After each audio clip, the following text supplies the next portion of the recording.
I don't care for a better home. Never was raised that way.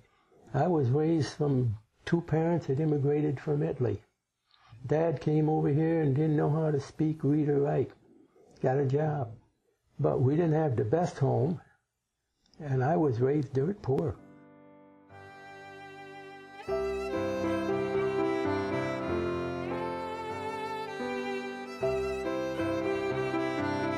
My dad taught me to work when I was just a child. He took me down to what they call the Erie Street Market, an open market, farmer's market, with a little push cart with two wheels and a handle. Took me down here. He said, here's what you do. You buy sweet corn, you buy mushmelons, you buy hot peppers. And he says, you sell them.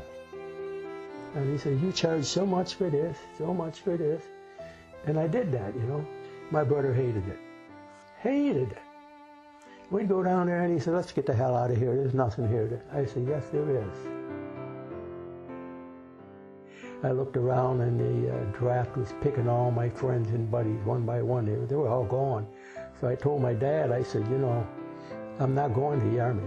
I don't want no part of the Army. I said, I want to join the Merchant Marines. He said, oh no. I thought I fooled him.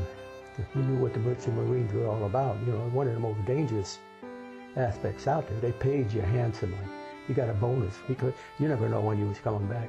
So my dad knew that, and he said, oh no, no, no, no, no, no, no. I got mad, all right, I'm going to join the Navy. Just fine, join the Navy. I come home on my 30-day survivor's leave when I lost my ship, and she says, well, I'd like to get married. I said, oh, I'm sorry. I said, I'm not ready for marriage. I said, I'm going to be honest with you. I said, there's a war going on there. I just lost the ship. I said, if I'd have lost my life, my mother and dad would have got $10,000. If I'm married to you, you would have got $10,000. I hardly know you.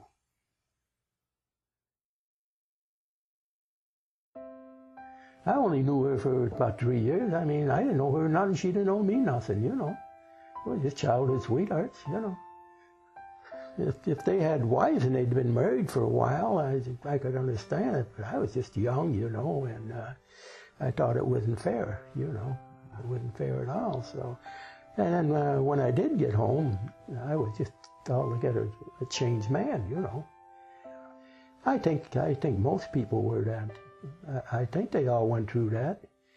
Maybe not. I don't know.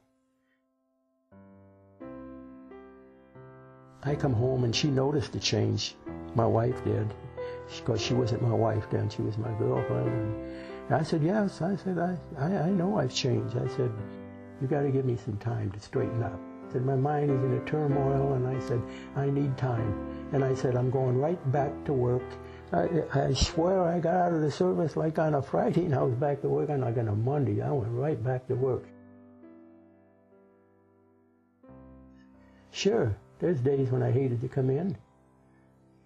It's not easy to come in and hit a clock and you know you're cooped up there for 8 hours, you know.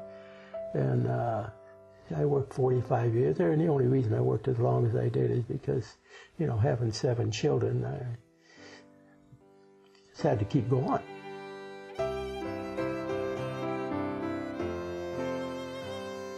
A lot of people get angry at the places they work for. I owe them my life. I owe them my life. They were good to me.